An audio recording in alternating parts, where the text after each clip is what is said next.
శ్రీమాత్రి నమః. Gayatri diamonds YouTube channel ప్రేక్షకులకు నమస్కారం. ఈ వీడియోలో మనం ఒక గంభీరమైన ఒక ప్రశ్నకి సమాధానం చూద్దాం. ఇది చాలా వ్యాస్ట్ సబ్జెక్టు. దీనికి సాధ్యమైనంత సులభంగా మీకు అర్థమయ్యే లాంగ్వేజ్లో, అందరికీ సౌకర్యవంతమైన కామన్ లాంగ్వేజ్లో దీనికి ఆన్సర్ను చూద్దాం. రత్నాల విషయంలో, జాతి రత్నాల విషయంలో ట్రీట్మెంట్స్ తాలూకా స్థానం ఏమిటి స్వామి? నేను రత్నాలు కొనుక్కునే ప్రయత్నంలో నేను లాట్స్ ఆఫ్ రీసెర్చ్ చేశానండి. ఇది చాలామంది మైండ్లో ఉన్న క్వశ్చనే, చాలామందికి ఇది ఆల్రెడీ తెలిసిన అంశమే. ఇది నేను చాలా రీసెర్చ్ చేశానండి స్టోన్స్ గురించి. గూగుల్లో కానీ నేను టైప్ చేసి చూసినప్పుడు జెమ్ స్టోన్స్లో పలానా దేశానికి సంబంధించిన రత్నాలు మంచివి అని చాలా ఇన్ఫర్మేషన్ నేను కలెక్ట్ చేశాను. అట్లాగే ఆ దేశం నుంచి వచ్చిన ఆ జాతి రత్నాలు ఎటువంటి ట్రీట్మెంట్స్ ట్రీటెడ్ కానీ జరగకుండా ఉన్నవి అత్యంత శ్రేష్టమైన గురువుగారు, నాకు అట్లాంటి ఒక రత్నాలని మీరు అందిస్తే బాగుంటుందనో, లేకపోతే అట్లాంటి రత్నాలే ఖచ్చితంగా యాస్ట్రాలజికల్ బెనిఫిట్స్ ఇవ్వగలవా అనే ఒక ప్రశ్నని చాలామంది మన ముందు ఉంచడం జరిగింది. దీని గురించి వివరంగా ఈ వీడియోలో మీరు క్లారిటీని తెలుసుకోవచ్చు. దీంట్లో 2 అంశాలు. మొదటి అంశము, రత్నాలు అవి పుట్టే భూగర్భ ప్రదేశాలను బట్టి వాటి తాలూగా ఎఫెక్ట్స్ ఉంటాయా అని అంటే అది ఖచ్చితంగా రాంగు. అది ఒక ఫాల్స్ స్టేట్మెంటు. అదేంటి స్వామి, మరి బయటంతా పలానా దేశం నుంచి వచ్చిందే, నేను చాలా పుస్తకాలు చదివాను, చాలామంది జమాలజిస్టులే చెప్పారు ఈ మాట, చాలామంది ఇంటర్వ్యూస్ పేరు మోసిన వాళ్ళు కూడా ఇది చెప్పారు, ఇది రాంగ్ స్టేట్మెంట్ ఎట్లా అయ్యిద్ది అని అంటే, లాజికల్గా మీకు అది కరెక్ట్గానే కనిపిస్తుంది. దాని తాలూకా టెక్నికల్ మీకు ఎక్స్ప్లెనేషన్ విన్న తర్వాత మీకు అర్థమవుతుంది. డెమోగ్రాఫికల్ ఐడెంటిటీసు జెమ్ స్టోన్ తాలూకా పర్ఫార్మెన్స్ మీద ప్రభావం చూపించలేదు అన్నది నా ఒపీనియన్ కాదు, నా అభిప్రాయం కాదు. That is very fact. ఎందుకు అనంటే, టెక్నికల్గా మీరు చూసినట్లయితే రత్నాలను పరీక్షించే విధానాన్ని మీరు ఒకసారి అబ్జర్వ్ చేసినట్లయితే, మన ఛానల్లో ఆల్రెడీ ఒక వీడియో ఉన్నది, దేశాల పేరుతో రత్నాల వ్యాపారం అని. శ్రీలంక కనకపుష్యరాగం గురించే మనం మాట్లాడుకుందాం ఎగ్జాంపుల్గా తీసుకొని. కనకపుష్యరాగం కావాలి స్వామి, నాకు మంచిది కావాలి అని ఎవరన్నా ఒకళ్ళు అడుగుతారు. మా గురువుగారు సజెస్ట్ చేశారండి, నాకు ₹1 డబ్బులు పోయినా పర్లేదు, నేను చాలా బాధల్లో ఉన్నాను, నేను ఎటువంటి బాధ అయినా పడి దాన్ని ఆ డబ్బులు సమకూర్చుకొని కొనుక్కుంటాను, నాకు ఆయన మీద అపారమైన నమ్మకం, మీ మీద అపారమైన నమ్మకం, నాకు మంచి రత్నాన్ని ఇవ్వండి అన్నది సగటు సామాన్యంగా ఎవరైనా రత్నధారణ చేసే తాలూకా సైకాలజీ ఎట్లాగా ఉంటుంది. ఒక ₹1 పోతే పోని ఎవరు లాభం లేకుండా చేస్తారు, మంచి రత్నాన్ని ధరిద్దాము, మనకు ఆయన ఏదో బెనిఫిట్ వచ్చిద్దని చెప్పారు, మన జీవితం అద్భుతంగా పూలపానుపుగా, లేదా మంచి ఉజ్వల భవిష్యత్తు, వ్యాపారం, వృత్తో, ఏదో ఒక సమస్య, ఎవరి సమస్య వారికి పెద్దది కాబట్టి దాని గురించి ఆ రత్నాన్ని తీసుకునే ప్రయత్నాన్ని స్టార్ట్ చేస్తారు. ఈ రత్నం తాలూకా క్వాలిటీ ఏమిటి అన్నది తెలుసుకోవటానికి డీలర్స్ దగ్గర నుంచి, ఎవరైతే అమ్మేవారి దగ్గర నుంచి ఉందో ఆ క్వాలిటీ అన్న పదానికి వీళ్ళ దగ్గర ఆన్సర్ని ఎతుకుతూ ఉంటారు. ఎవరి దగ్గర అయితే కొంటున్నారో వాళ్ళ దగ్గర వాళ్ళు ఇక స్టార్ట్ చేస్తారు, చెప్తూ ఉంటారు అన్నమాట వాళ్ళ సబ్జెక్ట్ నాలెడ్జ్. సో రత్నాల్లో కనకపుష్యరాగం అంటే టాప్ క్వాలిటీ వచ్చేసి శ్రీలంక అండి. ఇది ప్రపంచవ్యాప్తంగా చాలా డిమాండ్ ఉన్న ఒక సఫైరు. ఇది చాలా రేటు కూడా ఎక్కువగా ఉంటుంది. దీంట్లో ఇంకొక రకం వస్తుంది, అది థాయిలాండ్ నుంచి వస్తుంది, బ్యాంకాక్ నుంచి వస్తుంది. సో ఇది చాలా తక్కువ రేటు ఉంటుందండి. ఇది జనరల్గా వాడరు ఎవరు, మీరు మంచిది కావాలంటున్నారు కాబట్టి, ఇది డబ్బులు కూడా ఎక్కువ, ₹1 ఎక్కువైనా సరే ఇది తీసుకోండి అని చెప్తారు. ఇదే కామన్ లాంగ్వేజ్లో ఇట్లాగే మీకు ఇన్ఫర్మేషన్ దొరుకుతుంది. దీన్ని మీరు క్రాస్ వెరిఫై చేయాలన్నా సరే, ఆన్లైన్లో చెక్ చేసుకున్నా సరే, చాలామంది చాలా రకాల బ్లాగ్స్ రాసి వాళ్ళ తాలూకా ఫారమ్స్లో వాటిలో Sri Lankan sapphires is the best sapphires అని చెప్పారు. ఇట్లాంటి ప్రాక్టీస్ జరుగుతున్నప్పుడు కొన్ని డెకేడ్స్ నుంచి జరుగుతుంది, ఇది కొన్ని శతాబ్దాల నుంచి ఇట్లాంటి ఇన్ఫర్మేషనే పీపుల్ అందరికీ ఇవ్వబడతా ఉంది. ఎందుకు ఇది రాంగ్ ఇన్ఫర్మేషను లేకపోతే లెజిటిమేట్ ఇన్ఫర్మేషన్ కాదు అని నేను అంటున్నానంటే, ఈ ఇన్ఫర్మేషన్ ఏదైతే ఉన్నదో వీరు చెప్పే ఇన్ఫర్మేషను అది కమర్షియల్ లైన్ ఆఫ్ యాక్టివిటీలో దట్ ఈస్ వెరీ 100% ట్రూ. ఎందుకంటే జమాలజీ అన్న ఒక సబ్జెక్టు, రత్నశాస్త్రం అన్న ఒక సబ్జెక్టు మనకి వేదిక్ సిస్టమ్ ప్రకారం ఇచ్చిన సంస్కృతంలో లేకపోతే మనకి గ్రంథాల రూపంలో, తాళపత్రాలకు సంబంధించిన నిధి రూపంలో మనకి దురదృష్టవశాత్తు చాలా వరకు పోయినాయి. అది ఇప్పుడు మనకు అందుబాటులో లేదన్నది అందరూ ఒప్పుకోదగిన విషయం. చాలా వెరీ లిమిటెడ్ అమౌంట్ ఆఫ్ ఇన్ఫర్మేషనే ఉంది. సైన్స్ అండ్ టెక్నాలజీ అడ్వాన్స్మెంట్ అయిన తర్వాత, మనకి సైన్స్ ఎరా స్టార్ట్ అయిన తర్వాత, దీంట్లో కూడా ఒక 100 years 150 years బ్యాక్ నుంచి ఫారెన్లో యూఎస్ఏ లాంటి మనకన్నా సైన్స్లో ఎక్కువగా అడ్వాన్స్డ్గా ఉన్న దేశాలన్నింటిలో వాళ్ళు రీసెర్చ్ స్టార్ట్ చేశారనమాట. జెమ్ స్టోన్స్ ఏంటి, జెమ్ స్టోన్స్ ఎట్లా ఫామ్ అవుతాయి, దాంట్లో కెమికల్ కాంపోజిషన్స్ ఏముంటాయి, దాన్ని ఎట్లాగా మనం ఏ పారామీటర్స్ని బేస్ చేసుకొని టెస్ట్ చేయొచ్చు. ఒకప్పుడు మన పాత పద్ధతి అనుకోండి, ఏంటి రత్నాన్ని అరగదీసేవాళ్ళు. సో అరిగిపోతే అది దిగువ స్థాయి హార్డ్నెస్కి కలిగి ఉంది అని, లేదా అరగకపోతే అది ఎగువ స్థాయికి ఉంది అని. అట్లా ఒకప్పటి కాలంలో ఎవరికన్నా బాగాలేదనుకోండి రక్తం ఎక్కించేవాళ్ళు. సేమ్ బ్లడ్ గ్రూప్ అనుకోండి, అదృష్టవంతైతే బతికితే బతికాడు, లేకపోతే ఆ బ్లడ్ గ్రూప్ మిస్ మ్యాచ్ అయిందనుకోండి వాడు అక్కడే ప్రాణాలు వదిలేసేవాడు అనమాట. అట్లాంటి దశ నుంచి సైన్స్ అండ్ టెక్నాలజీని మనం అడాప్ట్ చేసుకొని చాలా పురోగతి సంపాదించాం. మనం ఈ కాలమాన పరిస్థితులు, ఈ టెక్నాలజీ లేకపోతే మనకు ఇప్పుడు యాక్సెసిబిలిటీ అసలు బ్రతికే లేదనమాట. అట్లాంటి ఒక మంచి ట్రాన్స్ఫర్మేషన్ జరిగింది భగవంతుడి దయ వల్ల. మన మేధస్సు, మన కాలక్రమేణా మనం ఒక మంచి వరవల్లోకి వచ్చాం. ఆ సైన్స్ అండ్ టెక్నాలజీని బేస్ చేసుకొని వచ్చిన జమాలజీ మాత్రమే ఇప్పుడు మనకు అందుబాటులో ఉన్నది. ఆ సబ్జెక్ట్ని మనం ఫాలో అవుతున్నాం. సో వాళ్ళు చెప్పేది ఏంటి, క్రిస్టల్స్ అన్నింటిలో కల్లా ఈ పలానా దేశంలో వచ్చిన క్రిస్టల్స్ చాలా బ్యూటిఫుల్గా ఉంటాయి. ఏది ఇన్ కన్సర్న్ ఆఫ్ ట్రాన్స్పరెన్సీ. రత్నాలు మనం ఏ విభాగాలతో క్వాలిటీని అనాలిసిస్ చేస్తాం? 4 C's: cut, colour, clarity and carat weight. So ఈ దేశం నుంచి వచ్చిన రత్నాలు అన్ని దేశంలోంచి వచ్చే రత్నాల కన్నా విభిన్నంగా, విలక్షణంగా, అత్యంత బ్యూటీని పొసెస్ చేస్తున్నాయి. కాబట్టి వీటికి హై డిమాండ్ ఉంది. మొత్తం రత్నాల తాలూకా వాల్యూమ్లో కేవలం ఆస్ట్రాలజికల్ బెనిఫిట్స్ కోసం, లేకపోతే ఆస్ట్రాలజికల్ సిగ్నిఫికెన్స్ కోసం యూజ్ చేసే శాతం చాలా చాలా తక్కువ.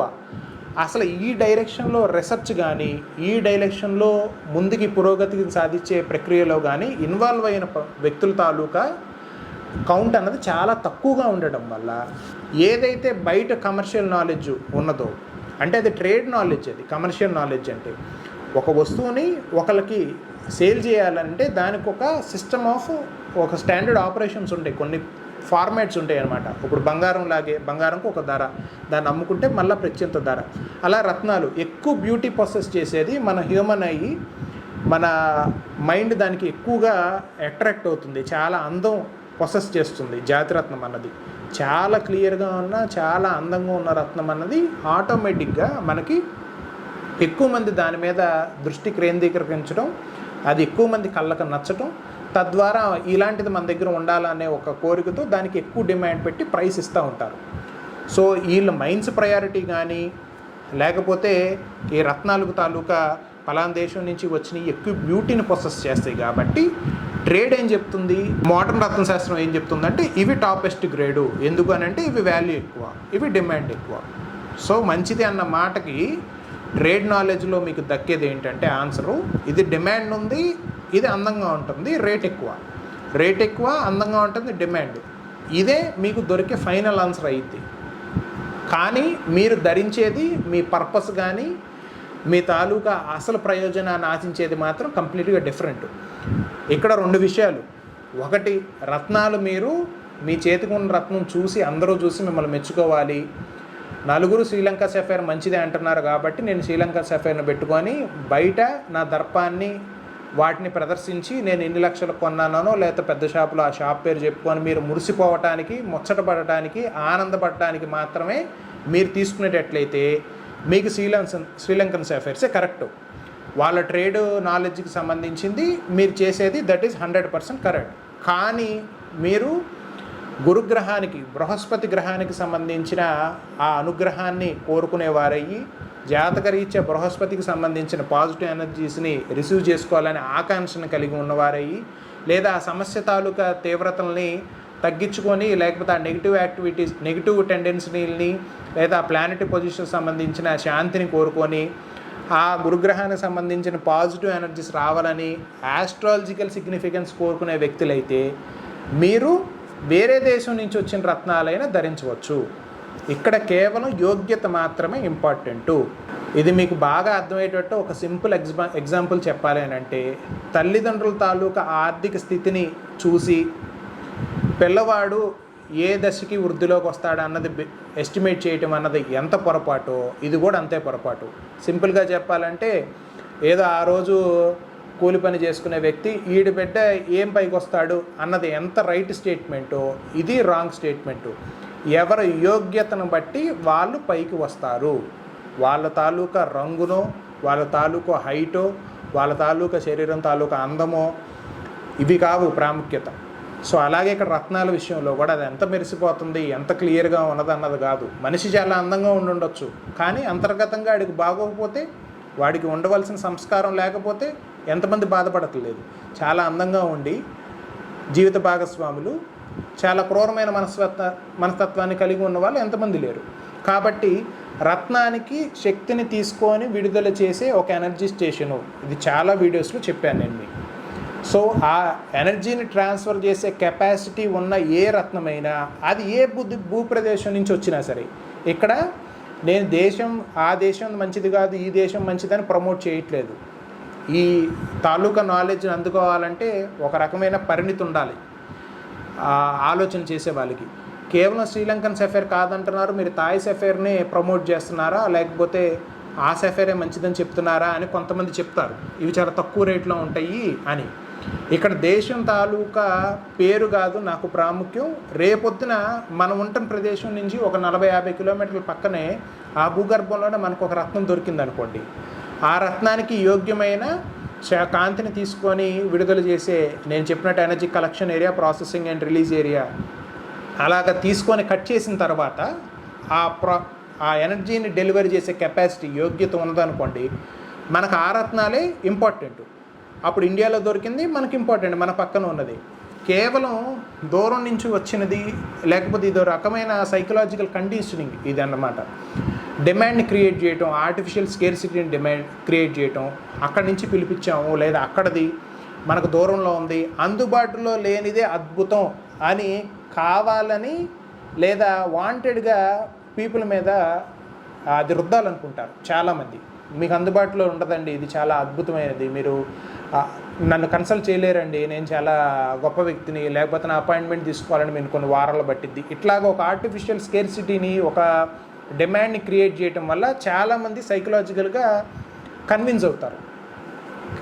అవుటర్ సర్ఫేస్ ఇన్ఫర్మేషన్తో మీరు సాటిస్ఫై కాకూడదు అనే ప్రతి అంశంని చాలా విపులంగా, వివరంగా దాని తాలూకా టెక్నికల్ డేటాతో పాటు మీకు ఈ ఛానల్లో పెట్టడం జరుగుతుంది. రత్నం లోపల లైట్ ట్రాన్స్ఫరింగ్ స్పీడు, దానికి ఒక రీడింగ్ ఉంటుంది, రిఫ్రాక్టివ్ ఇండెక్స్ అని. శ్రీలంకన్ సఫైర్లో అదే రీడింగ్ ఉంటుంది, థాయిలాండ్ నుంచి వచ్చిన సఫైర్లో అదే రీడింగ్ ఉంటుంది. వేరే చోట నుంచి, ఫర్ ఎగ్జాంపుల్ మన ఇండియాలో దొరికేది వచ్చుంటే ఆ సఫైర్కి కూడా అదే రీడింగ్ ఉంటుంది.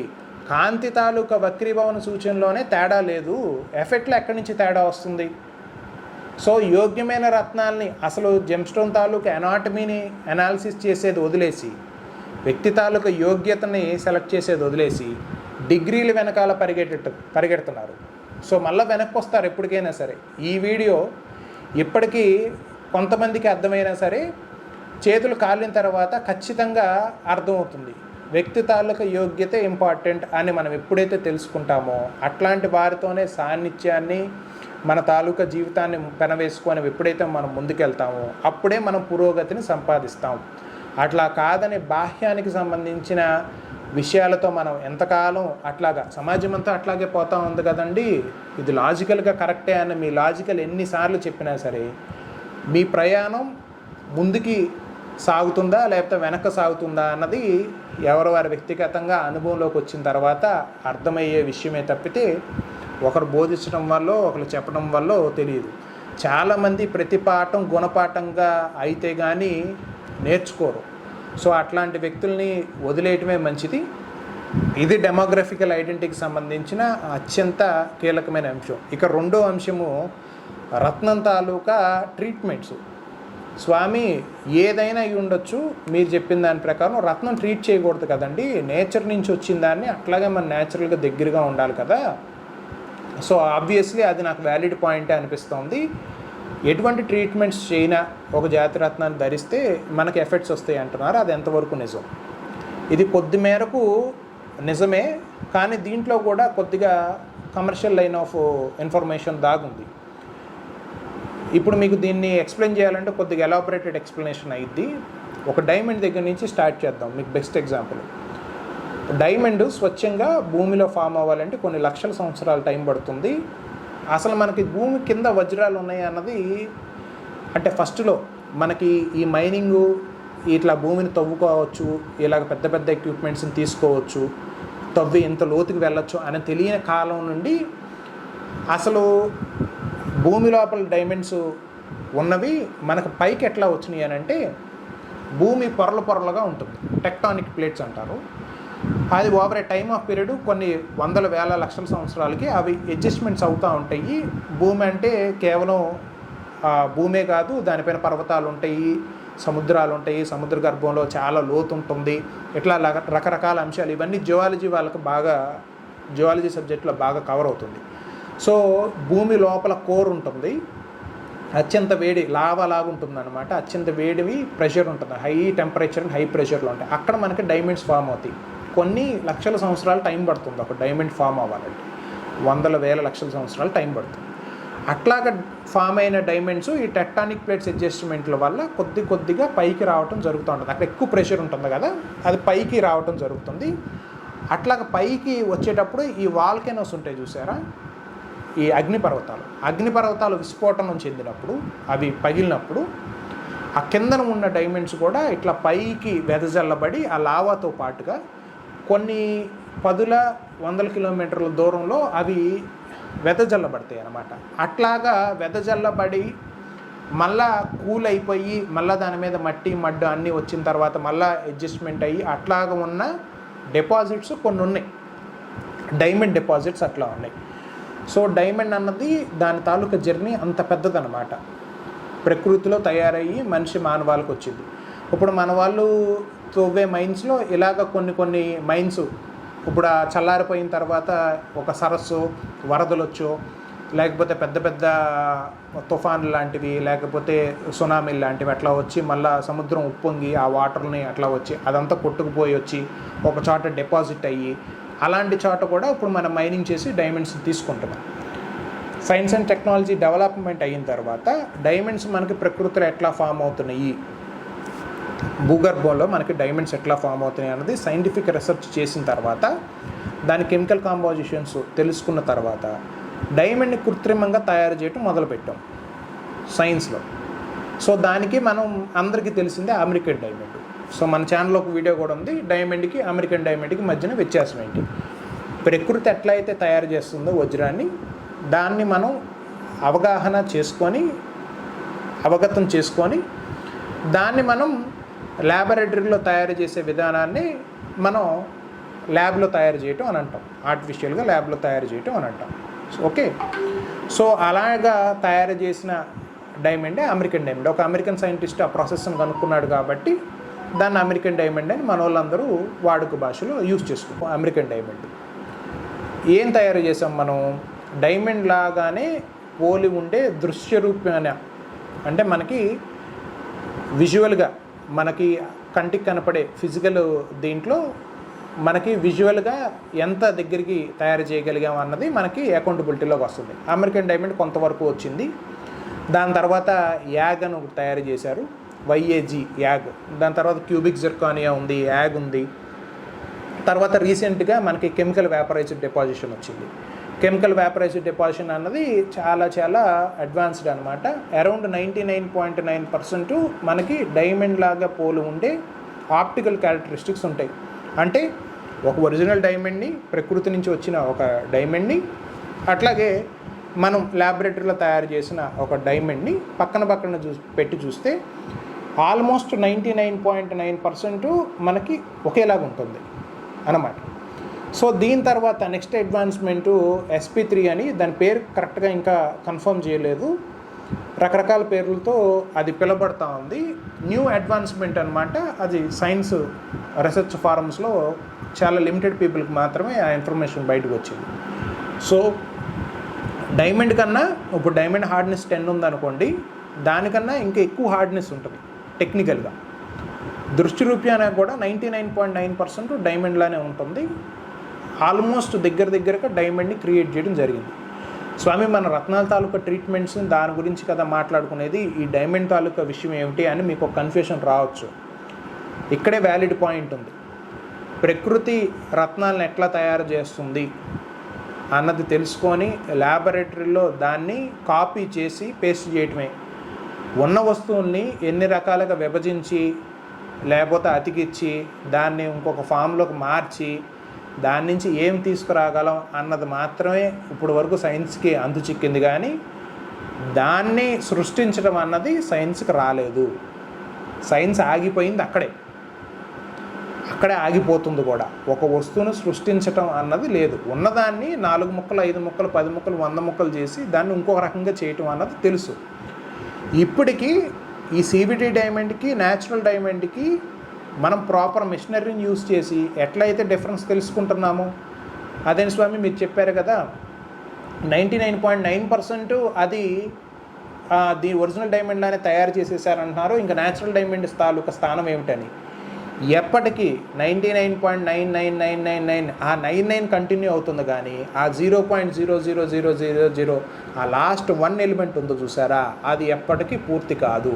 అదే సృష్టి తాలూకా మూలం. ఆ మూలకణాన్ని గురించి చాలామంది చాలా రకాల సైన్స్ రీసెర్చ్ చేస్తూ ఉన్నారు. ఇదే అప్లై అవుతుంది రత్నాలు కూడా. రత్నాల్ని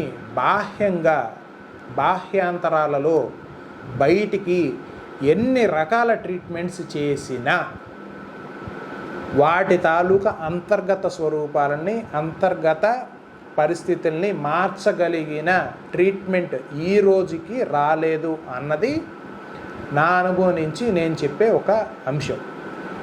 ఒక వ్యక్తిని బయటికి తీసుకువచ్చి అన్ని రకాల కాస్మెటిక్ సర్జరీలు చేయొచ్చు, చాలా రకాల స్కిన్ మొత్తం ఒలిచేసి ఇంకో కొత్త స్కిన్ వేయచ్చు, వాడికి ఎన్నో రకాల సీరమ్స్ వాడికి ఇంజెక్ట్ చేసి వాడి తాలూకా స్కిన్ టోన్ని డెవలప్ చేయొచ్చు, ఎన్నైనా చేయొచ్చు. కానీ మనిషి తాలూకా మానసిక పరిస్థితుల్ని ఇస్తేనే కదా వాడి తాలూకా పరిస్థితుల్లో మార్పు వస్తుంది. నేటి సమాజంలో కూడా బయట చాలా మనకి మీకు దొరుకుతుంది. మంచిగా ఉండి చేసే వాళ్ళు ఉంటారు, వాళ్ళు లోపల వేరే ఇంకొకటి ఉంటుంది. కాబట్టి కేవలం బాహ్యాంతరాలకు సంబంధించినది వ్యాలిడ్ ఇన్ఫర్మేషన్ ఎవరికి? ట్రేడ్ సబ్జెక్ట్ వాళ్ళకి. ఒక న్యాచురల్ జెమ్ స్టోన్కి ఎక్కువ ప్రైస్ రావాలంటే, ఎక్కువ డిమాండ్ రావాలంటే దానికి ఎటువంటి ట్రీట్మెంట్స్ చేయకుండా ఉంటే అది మ్యూజియం ఐటమ్ అయ్యిద్ది, అది ఎక్కువ కలెక్టర్స్ ఐటమ్ అయ్యిద్ది, చాలా డిమాండ్ ఉంటుంది దానికి. ఎప్పుడైతే రేర్గా ఉంటుందో దానికి డిమాండ్ ఎక్కువ ఉంటుంది. ఇప్పుడు సప్లై తక్కువ, డిమాండ్ ఎక్కువ, అందరికీ అదే కావాలి కాబట్టి దానికి రేట్ ఎక్కువ ఉంటుంది. రేట్ ఎక్కువ ఉన్నదే ట్రేడర్స్ ఎందుకు పట్టుకుంటారు? వాల్యూమ్ ఆఫ్ అమౌంట్ ఎక్కువ ట్రాన్సాక్షన్ అయితే వాళ్ళకి పర్సంటేజ్ ఎక్కువ వచ్చింది. సింపుల్ కదా. మీరు 1000 రూపాయలు ట్రాన్సాక్షన్ చేశారు, 1000 రూపాయలు అమ్మే చోట 1,00,000 రూపాయలు చేస్తే మీకు లాభం శాతం పెరుగుతుంది కదా. సో సేమ్ అదే ట్రేడ్ నాలెడ్జ్ అప్లై చేస్తారు. సో దీనికి కంక్లూషన్ కూడా రత్నాల ట్రీట్మెంట్స్ చేసి ఉన్నా సరే యాక్సెప్టబుల్ ట్రీట్మెంట్స్ ఉన్నాయి. ఇంకా నెక్స్ట్ కమింగ్ వీడియోస్లో నేను దీని గురించి ఇంకా ఎలాబొరేటెడ్ ఎక్స్ప్లెనేషన్ చెప్తాను.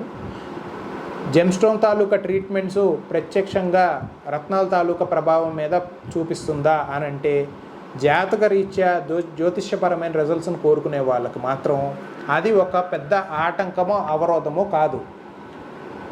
కేవలం ఇట్లాంటి ఒక సబ్జెక్ట్ని ఎక్కువ చెప్పడం వల్ల ఏది నో హీటు నో ట్రీట్మెంట్ ఉన్నాయే తీసుకోండనో, లేకపోతే అత్యంత ఖరీదైనయే తీసుకోవడమనో వాంటెడ్గా చాలామంది ఇబ్బంది పెట్టడమే అవుతుంది. వాళ్ళ తాలూకా స్తోమతకి వాళ్ళ తాలూకా ఆర్థిక పరిస్థితికి దూరంగా ఉండటం వల్ల అదేదో మేము తీసుకోలేకపోయామని ఒక వీళ్ళలో ఉండిపోతుంది. వాస్తవమైన అంశాన్ని మీరు అర్థం చేసుకున్నప్పుడు అలాంటి ఒక కన్ఫ్యూజన్ మీకు క్లియర్ అయిపోతుందన్న ఉద్దేశంతోనే ఇంత వివరం చెప్పటం.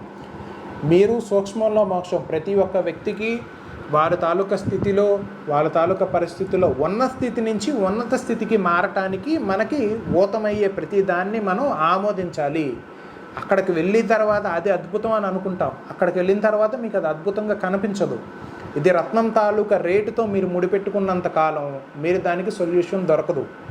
మీరు మీ పరిధిలో, మీ స్థాయిలో, మీ జిల్లాలో, మీ స్టేట్లో మీరు కనుక్కుంటే ఒక రేటు ఉంటుంది, అదే మెట్రోపాలిటన్ సిటీస్లోకి వెళ్తే ఇంకొక రేటు ఉంటుంది, అదే పెద్ద ఇంకొక వేరే ఎక్స్పోర్ట్ చేసి పెద్ద పెద్ద కంట్రీస్లో ఎక్కువ ధన సముపార్జన ఉన్న దేశాల్లో వాళ్ళని కనుక్కుంటే వాళ్ళు ఒక్కొక్క జెమ్ స్టోన్ 20 crores 30 crores పెట్టుకుంటారు. అప్పర్ సర్క్యూట్లో జెమ్ స్టోన్స్ తాలూకా లిమిటేషన్స్ లేవు. ఇది మెయిన్ గుర్తుపెట్టుకోవాల్సింది. రత్నాన్ని నేను ది బెస్ట్ది కొనుక్కుంటానండి, అది నాకు ఇంక పర్ఫెక్ట్ది కావాలి అని అంటే పర్ఫెక్షన్ అన్నదానికి అసలు ఇది లేదు, క్యాలిక్యులేషన్ లేదనమాట. Perfection does not have any parameters అని అంటారు.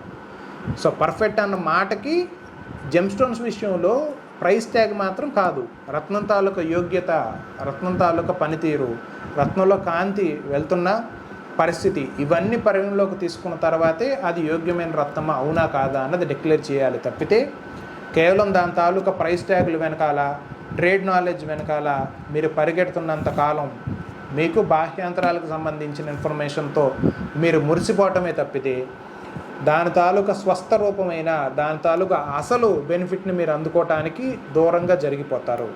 ఈ విషయాన్ని అందరూ గ్రహిస్తారని ఆశిస్తూ వేరొక వీడియోలో మళ్ళా కలుసుకుందాం. శ్రీమాత్రే నమః.